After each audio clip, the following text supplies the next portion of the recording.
Your Excellency, chancellor Karl Nehammer, दोनों देशों के डेलीगेट्स, मीडिया के साथियों, नमस्कार। सबसे पहले मैं गर्मजोशी भरे स्वागत और आतिथ्य सत्कार के लिए चांसलर नेहमर का आभार प्रकट करता हूं। मुझे खुशी है कि मेरे तीसरे कार्यकाल की शुरुआत में ही ऑस्ट्रिया आने का अवसर मिला।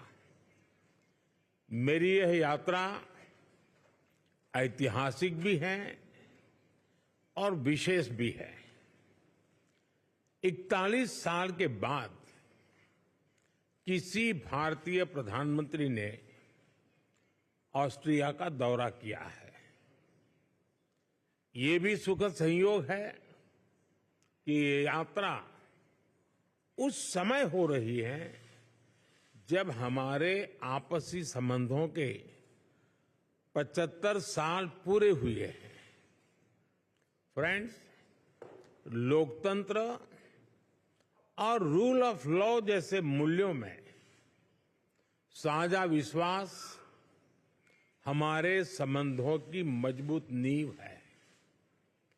आपसी विश्वास और शेयर्ड इंटरेस्ट से हमारे रिश्तों को बल मिलता है।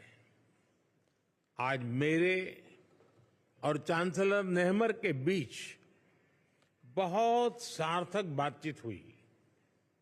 हमने आपसी सहयोग को और मजबूत करने के लिए नई संभावनाओं की पहचान की है।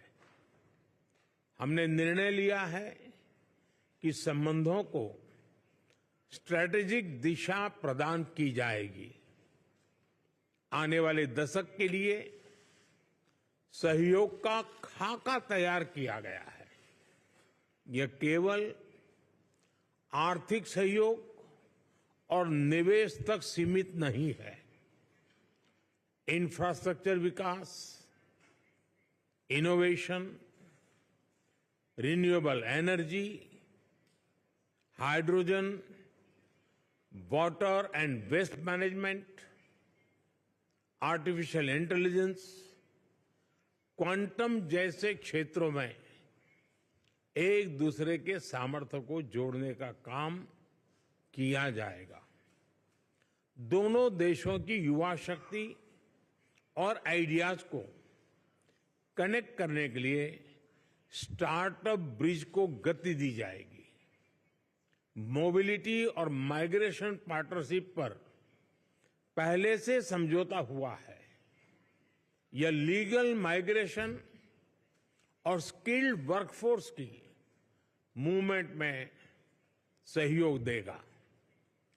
सांस्कृतिक और शैक्षणिक संस्थाओं के बीच आदान प्रदान को बढ़ावा दिया जाएगा। फ्रेंड्स, ये हॉल जहां हम खड़े हैं बहुत ही ऐतिहासिक है। 19वीं सदी में यहां ऐतिहासिक वियना कांग्रेस होस्ट की गई थी। उस कॉन्फ्रेंस ने यूरोप में शांति और स्थिरता को दिशा प्रदान की थी। मैंने और चांसलर नेहमर ने विश्व में चल रहे विवादों, चाहे यूक्रेन में संघर्ष हो या पश्चिम एशिया की स्थिति, सभी पर विस्तार में बात की है। मैंने पहले भी कहा है कि यह युद्ध का समय नहीं है। समस्याओं का समाधान रणभूमि में नहीं हो सकता।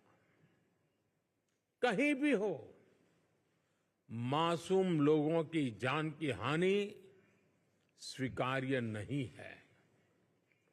भारत और ऑस्ट्रिया शांति और स्थिरता की जल्द से जल्द बहाली के लिए डायलॉग और डिप्लोमेसी पर बल देते हैं।